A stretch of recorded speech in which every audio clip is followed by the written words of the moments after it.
Sleep tight. We almost finished with this book, y'all. Almost there. But we got to talk about this when I'm done. I'll see you later. What's going on, y'all? Hey, appreciate you clicking on this video. But if this is your first time, I do a bunch of things on this channel. I talk about books. I talk about comic books. I like to do travel vlogs.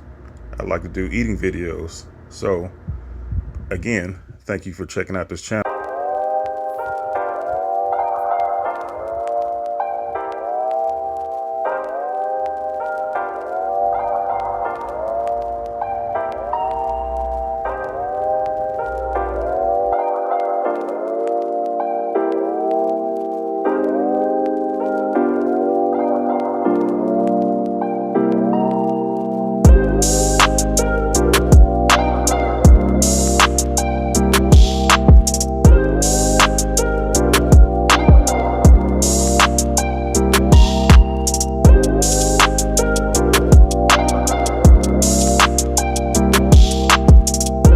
By J.H. Markert, or Markert, I guess that's how you say it, Markert.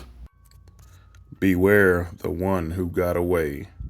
Father Silence once terrorized the rural town of Twisted Tree, disguising himself as a priest to prey on the most vulnerable members of society.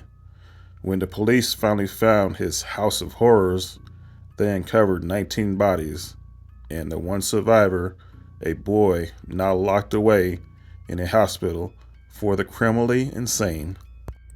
Nearly 2 decades later, Father Silence is finally put to death, but by next morning, the detective who made the original arrest is found dead. A new serial killer is taking credit for the murder and calling himself the Outcast. The detective's daughter, Tess Claiborne, is a detective herself, haunted by childhood trauma and horrified by the death of her father and the resurgence of Father Silence's legacy. When Tess's daughter is kidnapped by the Outcasts, Tess is forced to face her worst fears and long-buried memories. With no leads to follow, she travels back to Twisted Tree to visit the boy who survived and see what secrets might be buried in the tangled web of his broken mind. So, first of all, this book right here, I thought it was going to be a horror novel just by looking at the cover. Look at the cover, y'all. When you first look at that cover, what do you think? You expect it to be a horror novel, right? Well, I was slightly wrong, but the book wasn't bad, y'all. The one thing that this book was mainly about is pretty much like, a cat and mouse chase, basically. I don't want to say cat and mouse chase. That's just dumb. But basically, the main character, Tess, she has a troubled past, and she really doesn't remember her past because certain things that happened in her past, she erased out of memory. I wonder if that really happens in real life. Do people just omit some things in their past that happened to them, like things that happened to them traumatically, like they got PTSD from? I wonder if that's a real thing. But let me go ahead and get to my notes, before I start rambling on too much.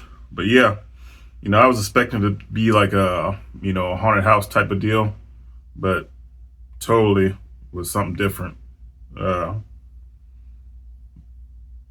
So this story goes back and forth from past and present. You got Father Silence, who is the main bad guy in the beginning of the novel, and then certain things throughout the novel. We got different characters who we think are the antagonists in the book. But what else? So Tess and her husband, Justin, they're having problems with their marriage. They got this child, Julia. You know, uh, Justin, did some things that I guess I'm just going to say it. This is not a big spoiler.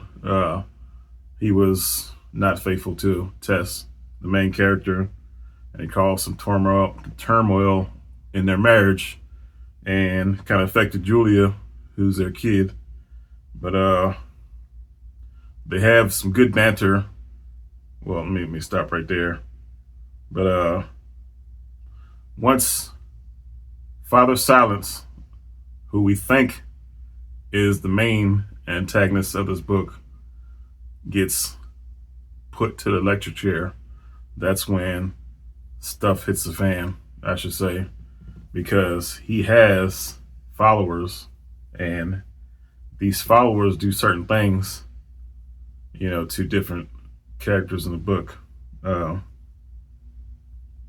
on, I'm going through my notes again.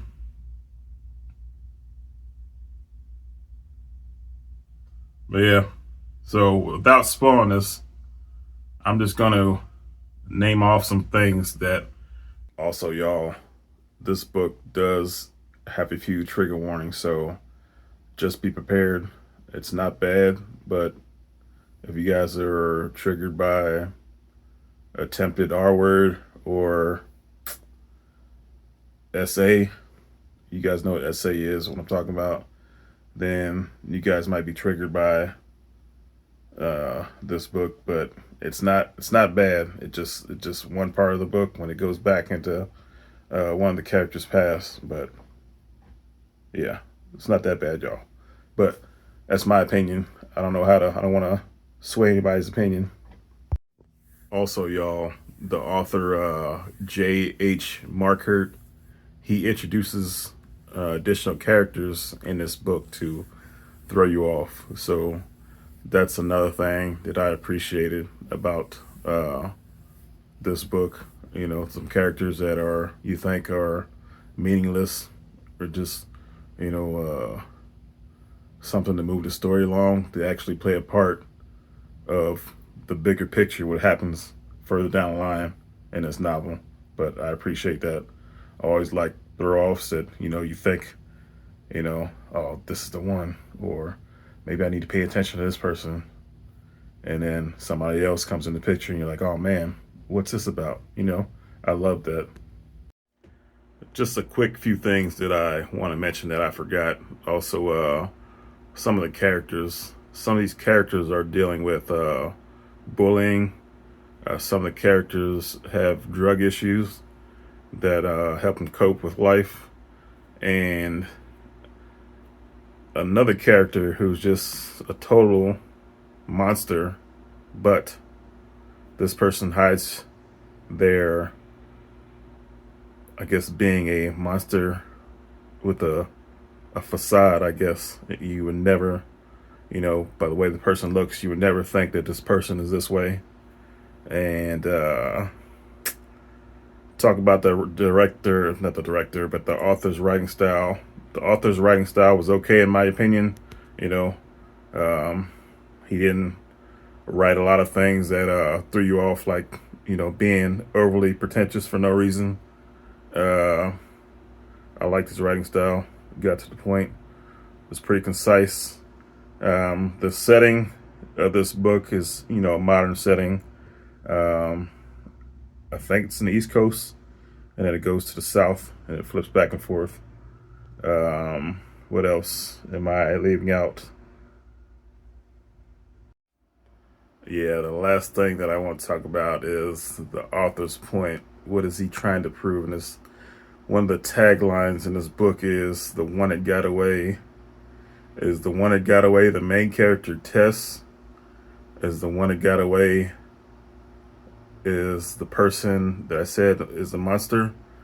Is the one that got away, is it the person that's the outcast? The one that got away, I don't know, could be a lot of people. What do you guys think the author's talking about, the one who got away? Which person do you think he's talking about? I don't know. You guys probably would enjoy about this book, since it's not a horror novel. But I'm tripping, y'all. But some things that you might like in this book are creepy homes, dark, scary basements, antique dolls. We all know antique dolls get kind of crazy if you haven't seen Annabelle and, stuff like that. But and this book also has cult leaders, cult followers. So they wear masks too. There's a lot of gunfights in this movie, in this book. There's a lot of stabbings. There's a lot of blunt objects in this book. Some things that I like. I'm gonna move to the likes and dislikes. So some things that I like, they have these neighbors who are involved in the story too. Eliza and her partner, Danny. He's also a detective like Tess. And Tess's husband, Justin, is a psychiatrist. So it kind of plays along also within the story. Let me go to my notes again.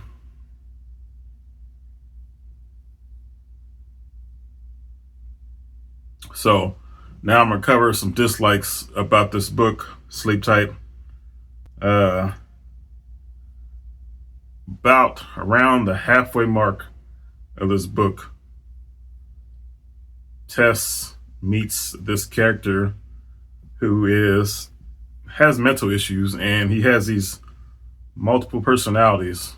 A lot more boys and girls, these personalities. And right when that moment started, I kind of got out of the book because I don't know. I don't want to say it was hard to follow. The tone shift kind of messed it up for me. So I kind of felt myself, skimming a lot when that happened. But after that, it does pick up. Like I said, this book has a lot of gunfights, a lot of people getting murked. Let me go to the more dislikes. What else? I think that might be it. So let me get some likes. Actually, no, that was it for the likes. And another thing, when they talk to this character that has mental issues, it kind of made me think about the movie Split. I don't know if you guys seen the movie Split. It was a M. Night Shyamalan movie, and one of the characters has like multiple personalities. And just like that character in Split, this guy has a personality that all of a sudden gives him like super strength, where he's like a strong guy, a fighter, I